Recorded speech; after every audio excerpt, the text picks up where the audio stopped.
Hello दोस्तों, स्वागत है आपका अपने YouTube channel Rohit Goswami law classes में। और आज मैं आपको कराने वाला हूं LLB सेकेंड ईयर। सेम है हमारा थर्ड और एक्ट है लॉ ऑफ प्रॉपर्टी। क्वेश्चन है हमारा कोड है हमारा 3004 और क्वेश्चन नंबर है 5। आज का जो हमारा क्वेश्चन है वो है चुनाव का सिद्धांत। वेरी इंपोर्टेंट क्वेश्चनों में से एक है, काफी बार पूछा गया है चुनाव का सिद्धांत। ठीक है, तो आप इसे बहुत ही अच्छे से समझना, ध्यान से देखना और वीडियो को ज्यादा काटना नहीं। और आपकी मर्जी है, आप जैसा उचित समझो ऐसा कर लेना। ठीक है, काट के देखो, काट के देख लेना। ये जो क्वेश्चन है 90% पूछा जाता है पेपर में और अक्सर यह क्वेश्चन 20 नंबर में आता है। 90% पूछा जाता है, 20 नंबर में आता है। क्वेश्चन पे चलने से पहले और वीडियो की तरह इसको भी थोड़ा पहले एक्सप्लेन करेंगे चुनाव का सिद्धांत होता क्या है। वीडियो में आगे चलने से पहले छोटी सी रिक्वेस्ट, अगर आपने अभी तक चैनल को सब्सक्राइब नहीं किया है तो प्लीज सब्सक्राइब कर लो, लाइक करो और कमेंट करो और दोस्तों में, अपने क्लासमेट के पास और अपने ग्रुप में इसे शेयर कीजिए। ठीक है, और अगर किसी बच्चे को PDF चाहिए, हमारे नोट्स चाहिए, तो वो हमारे कॉन्टैक्ट नंबर पे संपर्क करके आप हमारे नोट्स ले सकता है। इस वाले नंबर पे आप व्हाट्सएप पे कांटेक्ट कीजिएगा और आप अपने नोट्स परचेज कर सकते हो। अब बात करते हैं चुनाव का सिद्धांत। चुनाव का सिद्धांत होता क्या है? देखिए, जैसे A है, B है और C है। ये तीन व्यक्ति हैं। क्या है? तीन व्यक्ति, जिसका नाम A है, नाम B और नाम C। ठीक है, ये दो जो हैं आपस में क्या है? मित्र हैं। B ने C से कहा, इसने इससे कहा कि मैं तुम्हें गिफ्ट दूंगा, मैं तुम्हें गिफ्ट दूंगा। और गिफ्ट में क्या दूंगा? मैं, ये एक जमीन है,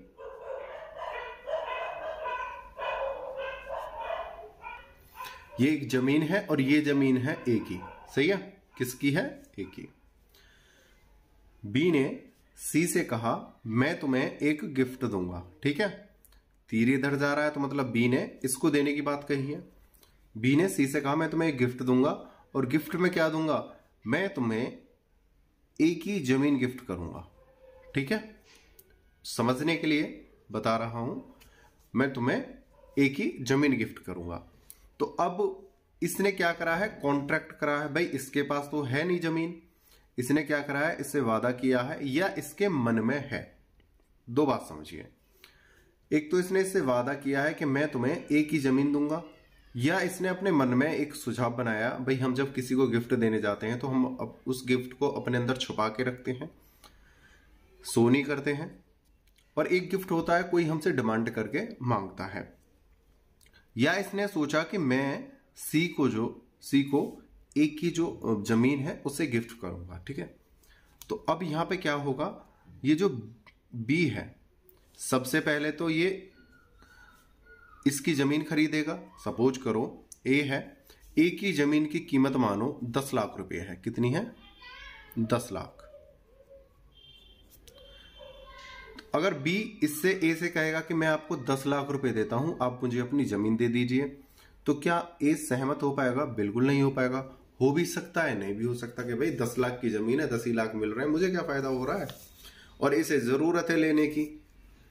अब ये B जो क्या करेगा, 10 लाख की जमीन है, इसे देगा 15 लाख का ऑफर। अब B के मन में दो सवाल हैं, भाई 10 लाख की चीज के हमें 15 लाख रुपए मिल रहे हैं और हमें 5 लाख रुपए का क्या हो रहा है? फायदा हो रहा है। भाई ये तो अच्छी चीज है, मैं इसे और दूसरी जमीन खरीद लूंगा और आधा पैसा मेरा एडवांस में बच भी जाएगा, 5 लाख रुपए। तो अब जो A के पास दो रास्ते हैं। क्या रास्ते हैं? दो रास्ते। या तो वो यस कहे या वो नो कहे। ठीक है, अब B ने इससे A से कहा कि तुम्हारी 10 लाख की जमीन है, मैं आपको 20 लाख रुपए देना चाहता हूं, जिससे कि आपको 5 लाख का फायदा होगा और आप ये जमीन मुझे दे दीजिए, ठीक है। अब ये जो ए है या तो यस कहेगा या नो कहेगा, इसी यस या नो को कहते हैं चुनाव का सिद्धांत। चुनाव का सिद्धांत। उम्मीद करता हूं यह बात आपको अच्छे से समझ में आई होगी। दोबारा सुन लो। ए, बी और सी तीन व्यक्ति हैं। बी ने सी से वादा किया है कि मैं तुम्हें ए की जो जमीन है ये वाली खरीद के दूंगा, या बी ने अपने मन में सोचा कि मैं गिफ्ट के तौर पर ए की जमीन सी को दूंगा। अब सबसे ये जमीन इसके पास तो है नहीं, ये जमीन ए की है और ए की जमीन की कीमत है 10 लाख रुपए। भाई 10 लाख रुपए में अगर हम इमरजेंसी कोई चीज खरीदना चाहते हैं तो नहीं देगा, अगर उसे कुछ थोड़ा लालच दिया जाएगा तभी तो कोई चीज हमें मिलेगी। तो 10 की जगह उसने 15 लाख लगाए, तो अब ए के पास दो ऑप्शन है, या तो वो अपनी जमीन को 15 लाख रुपए में दे दे, यस कर दे या नो कर दे। यही सिद्धांत होता है चुनाव का, वो चुनेगा। तो अब जब वो यस या नो बोलेगा, कौन? ए के पास ऑप्शन है यस या नो का। अगर यस करता है तो उसे क्या होगा? लाभ होगा। अगर नो करता है तो उसे हानि होगी, ठीक है। तो यहां पे चुनाव का सिद्धांत हो गया, और चुनाव के सिद्धांत में एक लाभ होगा, एक हानि होगी। अब यहां पर यह नहीं हो सकता कि जो ए है ये कहे कि आप मुझे 15 लाख दीजिए, मैं तुम्हें ऐसी ही जमीन दूसरे की आपको दिलवा देता हूं। ऐसा नहीं हो सकता। तो वहां पर ये जो ए सोचेगा मैं लाभ भी ले लूं और अपनी जमीन को बचा भी लूं, तो ऐसा ऑफर नहीं होगा, वो सिर्फ उसी जमीन के लिए होगा। इसी को कहते हैं चुनाव का सिद्धांत। आगे अब हम चलते हैं, और ये जो चुनाव का जो सिद्धांत है हमारा,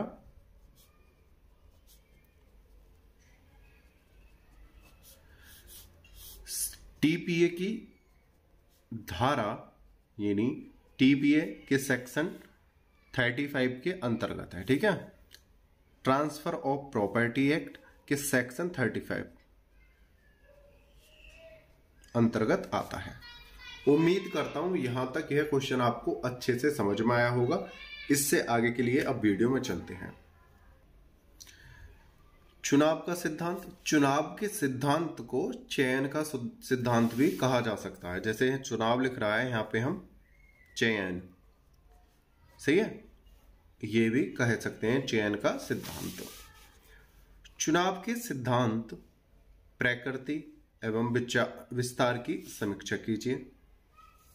चुनाव के सिद्धांत के प्रकृति एवं विस्तार की समीक्षा कीजिए। दूसरा है, चुनाव सिद्धांत की बुनियाद है कि कोई व्यक्ति एक प्रलेख के अंतर्गत लाभ ग्रहण करता है, उसे भार भी ग्रहण करना चाहिए। अब यहां पे एक बात आती है, जैसे कि यहां पे हमने बताया था कि या तो वो लाभ ले, यस बोल के लाभ ले सकता है 5 लाख रुपए का, या नो बोलकर हानि ले सकता है।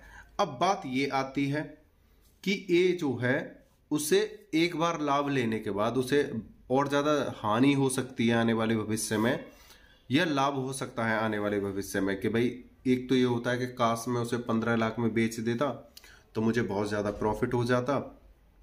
एक होता है अरे यार मैंने अपनी जमीन को गलत बेच दिया, अगर अब मैं इस समय बेचता तो मुझे और ज्यादा प्रॉफिट हो जाता। तो एक होता है भार का सिद्धांत, या तो उसे हानि झेलनी पड़ेगी प्रेजेंट में, या उसे फ्यूचर के लिए अपनी जमीन को सिक्योर करके रखना पड़ेगा, संभाल के रखना पड़ेगा, ठीक है। तो यहां पे भार का सिद्धांत भी निकल के आता है। आगे चलते हैं, समझते हैं। संपत्ति अंतरण अधिनियम 1882 की धारा 35।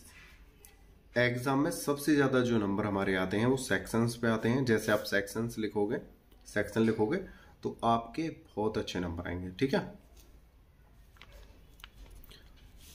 अनुसार चयन के नियम के संबंध में निम्नलिखित उपबंध करती है। कौन करती है?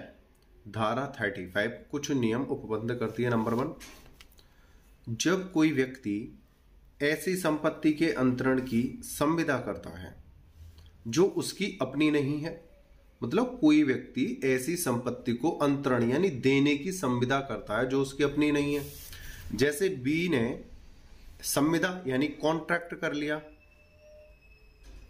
संविदा यानी कॉन्ट्रैक्ट, या हम करार भी कह सकते हैं, ठीक है, या वचन भी कह सकते हैं, ऐसा वचन ले लिया। अब बी ने सी से कर लिया, लेकिन बी के पास वो जमीन है थोड़ी, लेकिन उसने क्या कर लिया है, कॉन्ट्रैक्ट कर लिया है। जैसे यहां पे बोला है, जब कोई व्यक्ति ऐसी संपत्ति के अंतरण की यानी देने की संविदा करता है, यानी वचन करता है जो उसकी अपनी नहीं है। पहला पॉइंट ये हो गया। दूसरा पॉइंट देखते हैं, और अंतरण के बदले में अंतरक कुछ लाभ संपत्ति के स्वामी को प्रदान करता है। अंतरक जो है भाई, ये अंतरक हो गया कि अंतरण करता हो गया भाई, ये तो करेगा, ये हो गया अंतरिति। तो ये जो बी जो है, ए को क्या करेगा, कुछ पहले लाभ देगा। भाई अगर ये 10 लाख ही देगा तो लाभ नहीं होगा, भाई इतनी की तो उसकी संपत्ति है ही। आप जो है कोई सामान खरीद के लाओ, 1000 का लाए, अब 1000 में ही आपसे कोई लेके जाए तो आपको क्या फायदा हो रहा, कुछ नहीं हो रहा। आपकी टेंशन और बढ़ गई कि भाई अपना समय निकाला, अपनी शरीर को थकान दी और अपना काम बिगाड़ा, उसके बाद में 1000 की सामान खरीद के लाया, अब ये मुझे 1000 रुपये दे रहा है।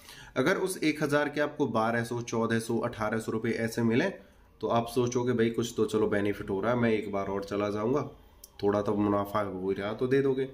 तो यहाँ पे जो है ये बी जो है, ए को कुछ लाभ देगा। आगे पॉइंट नंबर 3, तथा दोनों चीजें अर्थात संपत्ति का अंतरण और लाभ का प्रदान करना उसकी लिखत का भाग बनता है। और ये सब चीजें क्या होगी, लिखत के भाग होंगे। ये तो एक मोटी सी भाषा है, आप समझ जाओगे।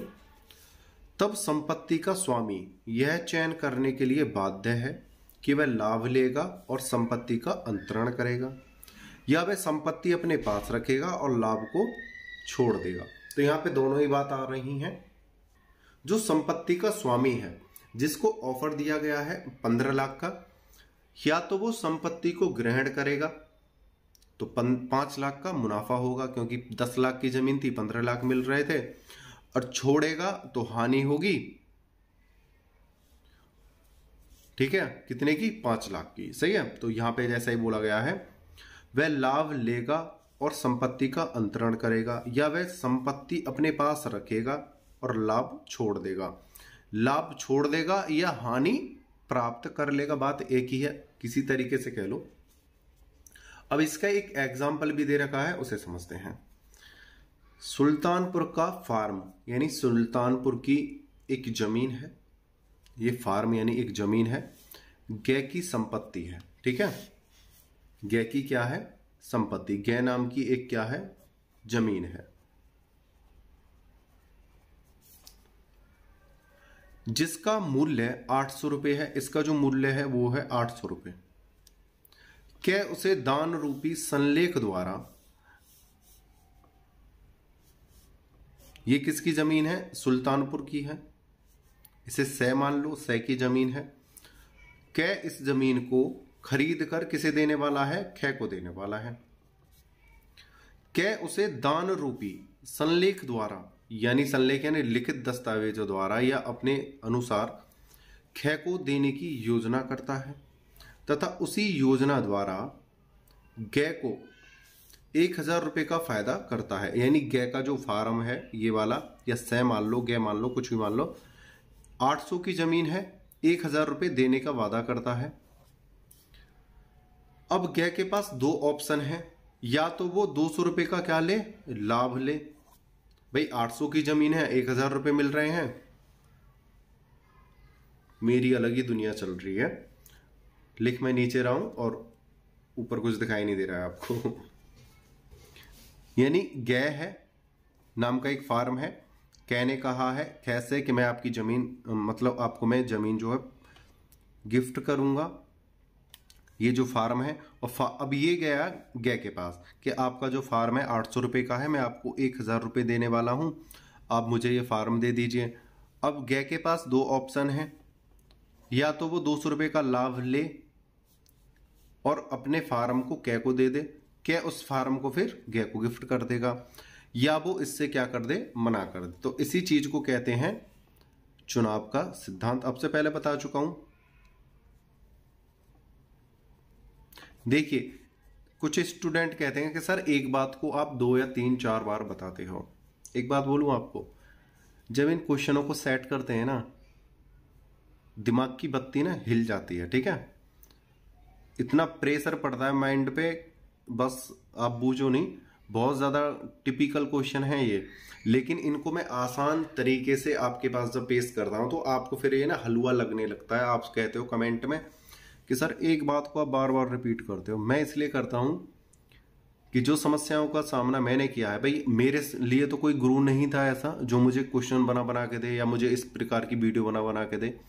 और आपने यूट्यूब पे अब से पहले देखा भी होगा, काफी लोग पढ़ा रहे हैं, लेकिन इस प्रकार से कोई कंटेंट आपको नहीं दे रहा होगा लगातार एक कंटिन्यू सब्जेक्ट वाइज।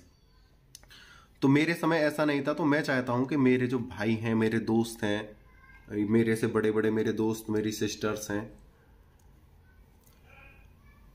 उनके लिए बस चाहता हूं आपको आसानी हो, आपको सरलता रहे पेपर में। तो इसलिए मैं थोड़ा रिपीट करता रहता हूं। नहीं तो आप एक बार अपनी यूनिक से या बुक से एक बार इसे पढ़ के देखना आपकी क्या स्थिति होती है। और जो इससे पहले जो मैंने क्वेश्चन कराया था ना आपको, दृश्यमान घुमा के फेंक देता है अच्छे को, समझ में नहीं आता, टप्पा मार के सिर से ऊपर जाता है वो वाला क्वेश्चन। लेकिन मैंने उसे बहुत अच्छे से आपको समझाया है और सेट भी करा है प्लस क्वेश्चन को, ठीक है। तो प्लीज भाई कमेंट में अच्छी अच्छी बातें लिखा करो, मुझे बहुत अच्छा लगता है। लेकिन मुझे ना फिर बहुत बुरा सा लगता है कि जब आप ये करते हो ना कि सर रिपीट कर रहे हो, ये कर रहे हो। तो ये मैं भी पता है कि मैं रिपीट करता हूँ, आपके लिए ही करता हूँ, ठीक है। ये क्वेश्चन 20 नंबर का आने वाला है, अच्छे से समझ लेना।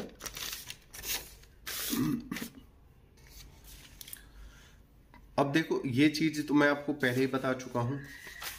पास 2 रास्ते हैं, उसमें से उसको एक रास्ता चुनना है। या तो गए 1000 रुपए का फायदा लेना चुने, या अपनी संपत्ति को अंतरिति को देने से मना कर दे। बात एक ही है, आपसे पहले समझा चुका हूं, और इसको अपने शब्दों में भी लिख दोगे अब तो आप, ठीक है। आगे समझते हैं। संपत्ति अंतरण की धारा 35 में उल्लिखित निर्वाचन के सिद्धांत का आधार अंतरणकर्ता को अंतरिति के उद्देश्य को पूर्ण करना है, ठीक है। अब यहां पे जो ये हम बता रहे थे, ये चुनाव का सिद्धांत है, ये चयन का सिद्धांत भी है, और ये निर्वाचन का सिद्धांत भी है, ठीक है। इसके कितने नाम निकलते जा रहे हैं? चुनाव का सिद्धांत, चयन का सिद्धांत, निर्वाचन का सिद्धांत, ठीक है। ये किसी भी नाम से अगर आपके सामने आ जाए तो घबराना मत, लपेट देना अच्छे से। 20 में से कम आपको इसमें 12 से 16 नंबर आपको प्राप्त करने हैं, ठीक है। अब कोई कहेगा सर हम तो 20 में से 20 लाएंगे, तो किसी के बस की नहीं है, ठीक है। मेरे पे भी नहीं हो पाया था 20 में से 20 तो भाई, ठीक है। आगे चलते हैं। दूसरे शब्दों में, एक व्यक्ति जो विलेख पत्र के तहत लाभ प्राप्त करता है, एक व्यक्ति जो विलेख पत्र के तहत यानी लिखित दस्तावेजों के द्वारा लाभ प्राप्त करता है, उसके द्वारा उत्पन्न हानि को भी स्वीकार करना होगा। अब एक बात आती है कि यहां पर जो ए का जो फार्म है 800 रुपए का है, कै ने उसकी कीमत लगा दी 1000 रुपए। कितनी लगा दी? 1000 रुपए। अब 200 का इसे फायदा हो रहा है। अब ये फायदा उसे एक बार में तो हो गया, लेकिन आगे चलकर उसे मालूम है कि अब तो मुझे वर्तमान में लाभ हो रहा है मेरे फार्म को बेचने पर, लेकिन आगे जाके मुझे क्या होगी, थोड़ी हानि झेलनी पड़ेगी। तो यहां पर वो लाभ के साथ साथ हानि को भी झेलेगा लिखित दस्तावेजों में। ऐसा नहीं है कि वो कहे कि भाई अब आप इसको अपना गिफ्ट दे दो, 1 या 2 साल बाद मैं इसे वापस आपसे इसी रेट में खरीद लूंगा। तो ऐसा नहीं हो सकता।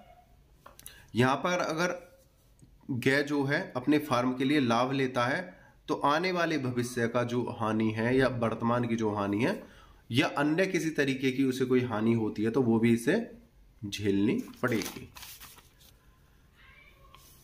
उसके द्वारा उत्पन्न हानि को भी स्वीकार करना होगा। किसी कारण से अगर भाई कुछ चीजें ऐसी होती हैं जहां से हमें लाभ होता है तो उससे हानि भी होती है, तो लाभ के साथ साथ हमें हानि को भी देखना पड़ेगा। उच्चतम न्यायालय द्वारा एक एग्जाम्पल दे रखा है यहाँ पे, भाऊराम बनाम वैजनाथ सिंह 1961। अब से पहले मैं जैसे हर वीडियो में बताता हूं, आपको फिर बता रहा हूं, अगर आपको किसी कारण से ये ईयर्स आपको याद नहीं रहते हैं तो आप इसे ज्यादा डिप्रेशन या टेंशन में ना आना, बस आप केस का नाम याद कर लेना, भाऊराम बनाम वैजनाथ सिंह। इसमें कहा गया कि एक व्यक्ति एक ही संव्यवहार यानी लेन देन को स्वीकार तथा अस्वीकार नहीं कर सकता है। अब यहां पे बात आ रही है कि एक ही संपत्ति के लिए व्यक्ति स्वीकार और अस्वीकार नहीं कर सकता है। जैसे कि अब यहां पे वो क्या है, जैसे 800 रुपए का उस फार्म था और उसने लगाए 1000 रुपए। अब वो कहे कि भाई आप 1000 रुपए मुझे दे दो, मैं तुम्हें दूसरा फार्म जो है आपको दिलवा देता हूं। ऐसा नहीं हो सकता। वो क्या सोच रहा है कि 800 रुपए वाला ही फार्म जो है इसे किसी अन्य का इसे दिलवा देता हूं, 200 रुपए का मुझे बीच में मुनाफा हो जाएगा और मेरे फार्म मेरे पास भी रह आएगा, लाभ का लाभ हो जाएगा। तो ऐसा वो नहीं कर सकता है, उसे लाभ या हानि जो भी है अपने ही झेलनी पड़ेंगी, वो ऐसा नहीं करेगा। लाभ हो रहा है तो भी झेलना पड़ेगा, हानि है तो भी झेलनी पड़ेगी। एक कार्य के लिए स्वीकार और एक के लिए अस्वीकार नहीं कर सकता है। ठीक है। दूसरे शब्दों में कहा जाता है कि विलेख के तहत लाभ तथा हानि दोनों ही प्राप्त करना पड़ेगा। ठीक है, आगे चलते हैं। और एक केसेस इसमें डाला हुआ है, रंगामा बनाम अटचामा। इसमें प्रीवी काउंसिल ने कहा कि कोई भी व्यक्ति एक ही समय में संव्यवहार को स्वीकार तथा अस्वीकार नहीं कर सकता। मतलब जो संव्यवहार है यानी जो वार्तालाप है, जो कॉन्ट्रैक्ट है या जो लाभ है, एक ही बार में स्वीकार या अस्वीकार नहीं करेगा। अब से पहले बता चुका हूं। एक बात और, इस क्वेश्चन के बाद अगला क्वेश्चन जब मैं आपके लिए डालूंगा तो उसमें आपको बताऊंगा कि जैसे मैं बोलता हूं कि अपने इस पीडीएफ की जो मैं आपको ये क्वेश्चन करा रहा हूं इसके भी शॉर्ट नोट्स कैसे बनाएं अपने एग्जाम से पहले रिवीजन करने के लिए, वो एक ही क्वेश्चन की मैं आपको बना के दिखा दूंगा। उसी प्रकार से आप प्रत्येक क्वेश्चन की बना के अपने शॉर्ट पीडीएफ नोट्स बना लेना अपने पास, और एग्जाम से पहले उनकी तैयारी करना, बहुत अच्छे नंबर आएंगे, बता दूंगा नेक्स्ट वीडियो में। ठीक है, आगे चलते हैं।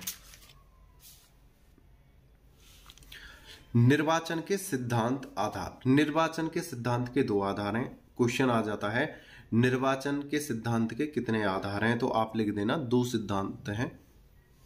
नंबर 1 है औचित्य, दूसरा है अंतरणकर्ता के उद्देश्य की पूर्ति। सही है।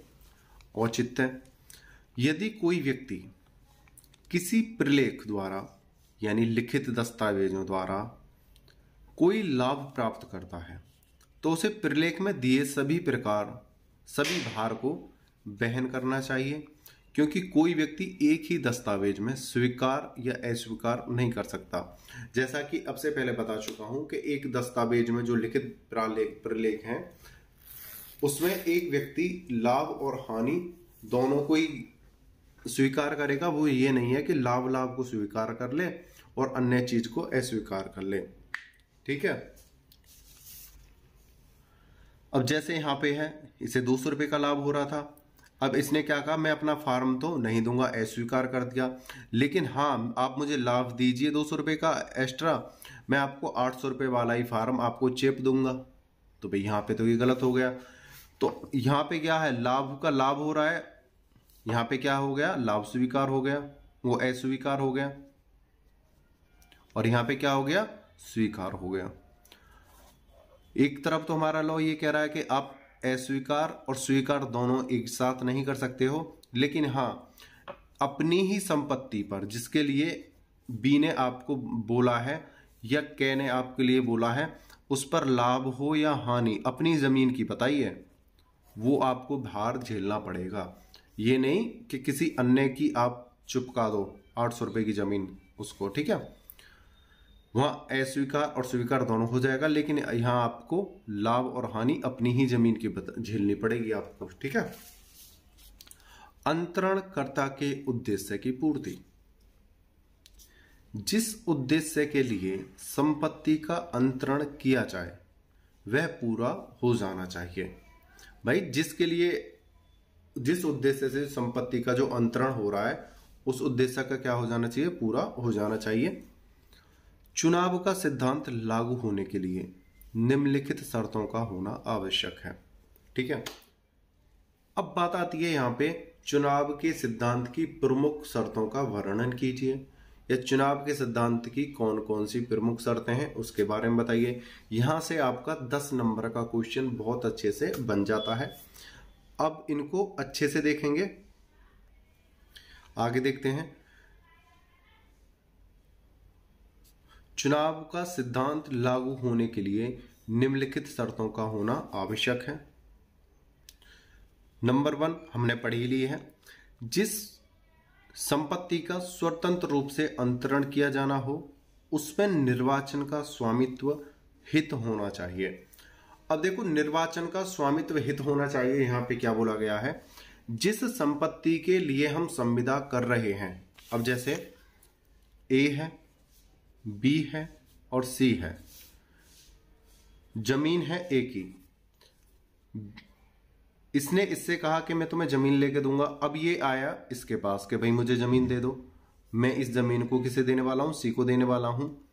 तो यहां पर बी ए से जब ही संविदा कर सकता है जब ये जो ए वाली जो जमीन है ये सिर्फ ए की हो। किसकी हो, ए की हो।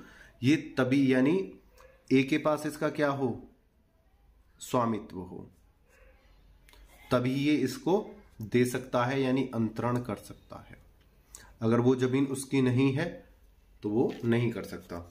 ऐसा नहीं है कि पिताजी के नाम पर जमीन है, आपने उनके बेटे से जाके कॉन्ट्रैक्ट कर लिया और बेटा उनका कैसा था, शराबी था, उसने बोला कि लाओ 800 रुपये मुझे दे दो, 800 की जमीन है 800 ही दे दो, आपकी जमीन में कल नाम करा दूंगा। तो पिताजी बेटे को तो बाद में मारेंगे, पहले आपको मारेंगे, लेने वाले को। ठीक है। तो ऐसा नहीं होगा। जिसकी संपत्ति है, जिसका स्वामित्व है, उसी का अधिकार होगा। 1000 रुपये बै को देता है, 1000 रुपये बै को देता है और इसके बदले बै का मकान सै को देता है। निर्वाचन का प्रश्न तभी पैदा होगा जबकि उस मकान में बै का स्वामित्व हो। भाई यहां पे क्या बोला है, इस प्रकार से है, बै का जो मकान है इसकी कीमत लगाई है 1000 रुपये, किसने, ए ने। ए चाहता है कि जो बै का जो मकान है इसे खरीद कर मैं किसे दे दूं, सै को दे दूं। इस वाले मकान को खरीद के मैं किसे दे दूं, सै को दे दूं। अब ये जो ए जो है बै के पास गया और बै से कहा कि आप अपने मकान को मुझे दे दीजिए, उसके मैं आपको 1000 रुपये देता हूं। अब यहां पर बात लेने और देने, कॉन्ट्रैक्ट, संविदा की बात तभी होगी, चुनाव के सिद्धांत की व्याख्या इसमें तभी लागू होगी जब ये जो मकान है बै का होगा। ठीक है। उसको ऐसा लगा कि ये जो मकान है बै का है, ऐसे आधार पर वो बै के पास आया, लेकिन वो बै का मकान नहीं है। अगर मकान उसका बै का नहीं है तो ये कॉन्ट्रैक्ट नहीं हो सकता, इस प्रकार से अंतरण नहीं हो सकता।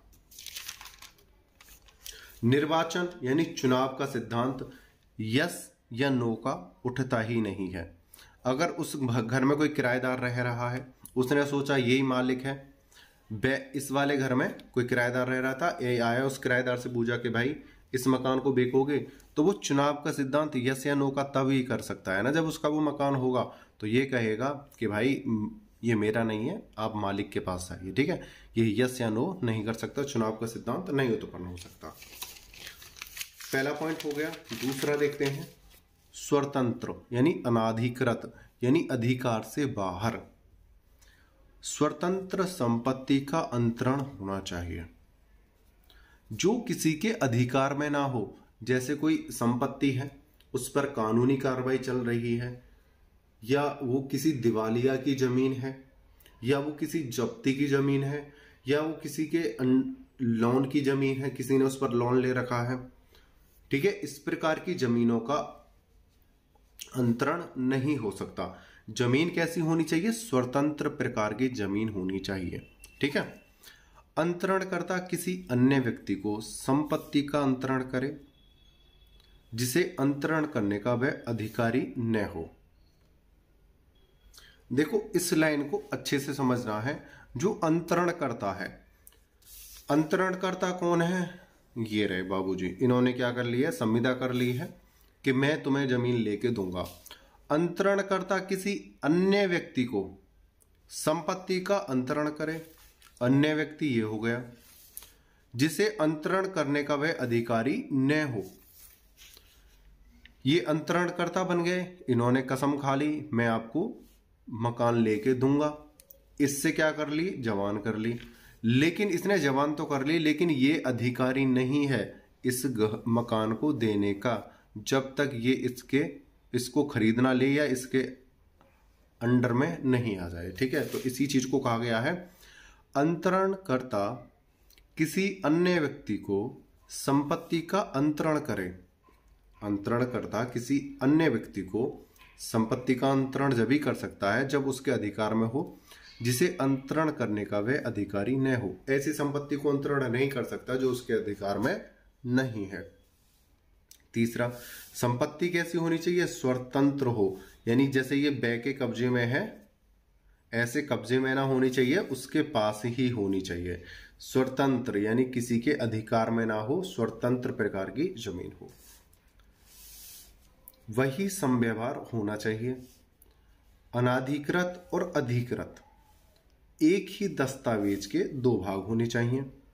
अनाधिकृत एक होता है जो स्वतंत्र प्रकार की जमीन है, जो जैसे बै ने दावा किया मैं आपको जमीन लेके दे दूंगा, लेकिन इसके अधिकार में नहीं है, तो ये कैसी जमीन हो गई? जो बै के पास है वो हो गई अनाधिकृत, ठीक है। अगर ये ए के कब्जे की कोई जमीन है तो वो कैसी है? अधिकृत, यानी कब्जे की जमीन बिना कब्जे की, कब्जे वाली। भाई जो इसके कब्जे में नहीं है अनाधिकृत, उसका कैसे दान कर सकता है या किसी को गिफ्ट दे सकता है, और जो उसके अधिकार में है, कब्जे में है, उसको तो वे आराम से दे सकता है। आगे समझते हैं। अनाधिकृत और अधिकृत एक ही दस्तावेज के दो भाग होने चाहिए। ऐसी दशा में निर्वाचन यानी चुनाव का सिद्धांत लागू न होगा, ठीक है।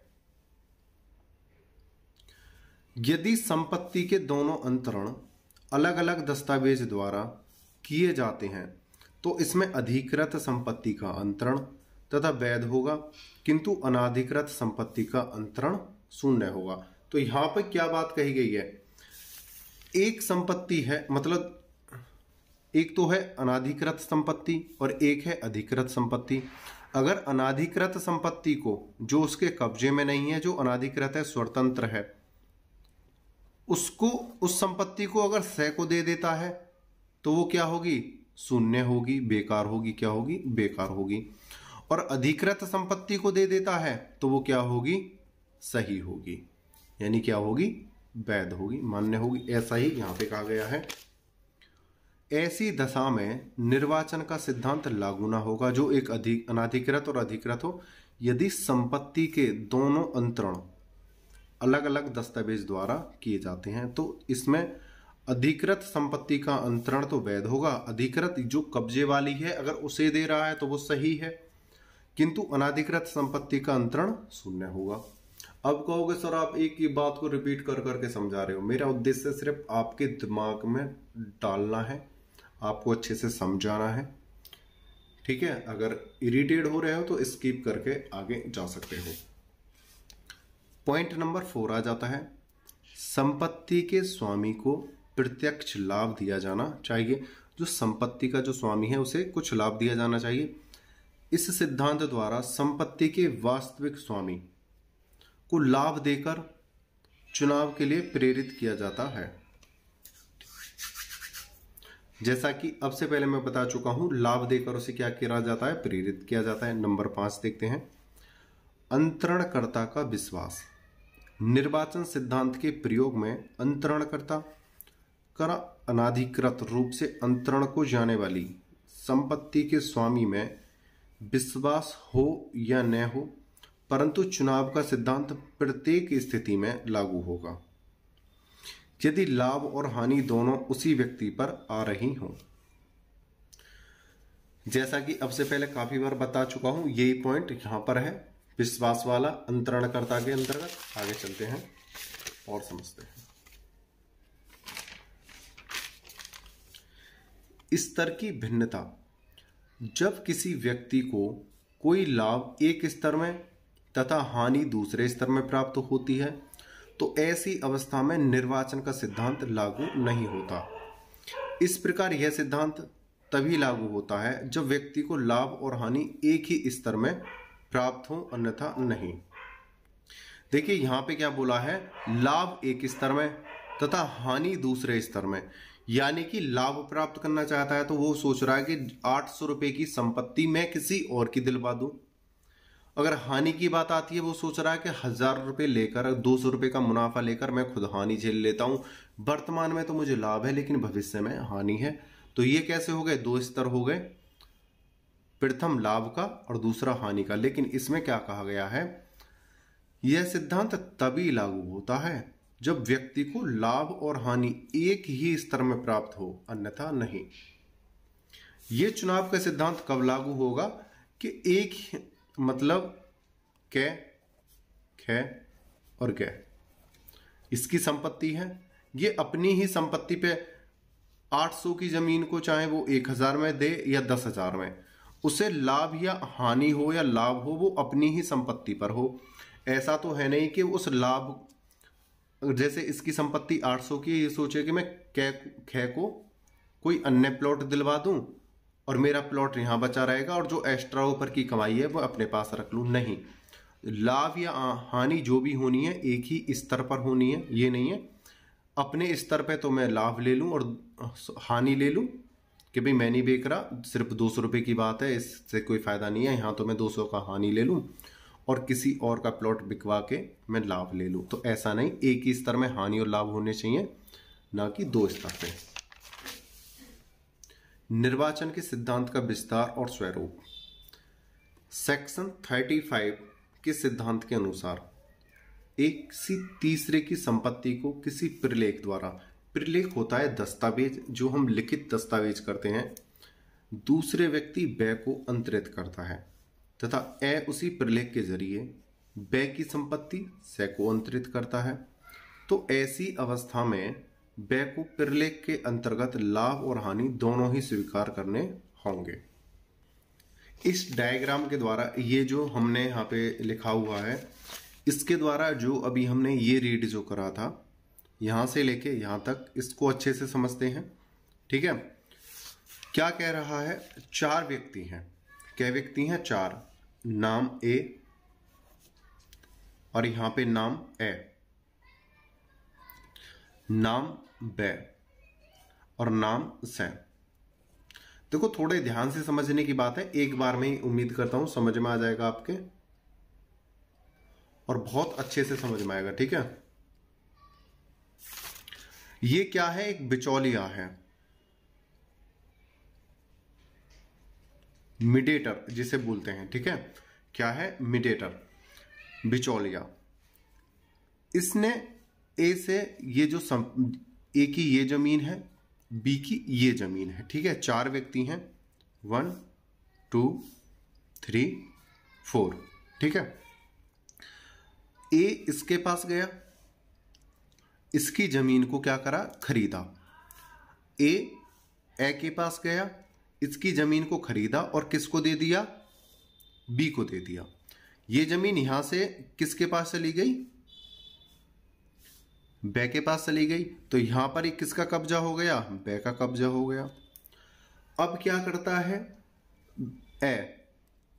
बे से कहता है कि भाई मैंने तुम्हें जमीन एक ही दिलवा दी, लेकिन आपको एक काम करना पड़ेगा कि क्या, ये जो तुम्हारी वाली जो जमीन है, तुम्हारे पास जो पहले से जो जमीन है बे, इस वाली जमीन को आपको से को देना होगा। ये जमीन से को दिलवा देता है। ये किसकी हो गई? अब से की हो गई ये वाली जमीन।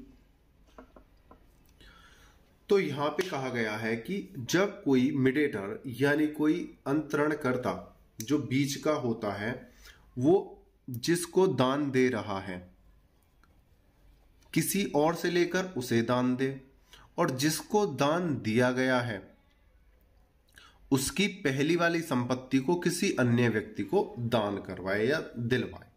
इस प्रकार से ये था।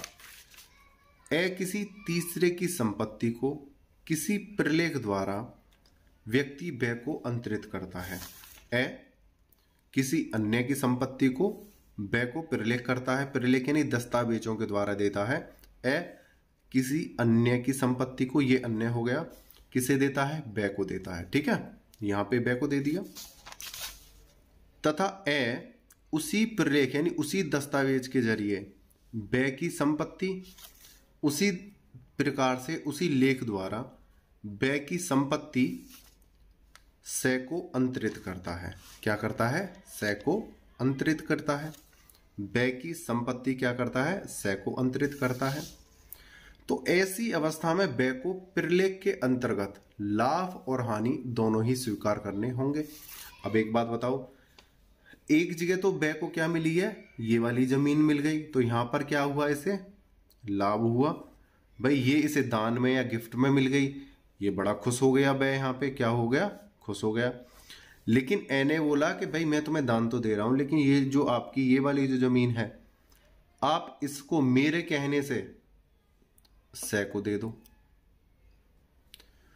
तो यहां पे ब को क्या हुआ? एक जगह क्या हुआ? लाभ, और एक जगह क्या हुई? हानि। ये बोलेगा यार इधर से तो जमीन आई और इधर से चली गई, और बिचौलिया कहां रहा? दोनों जगह ए रहा।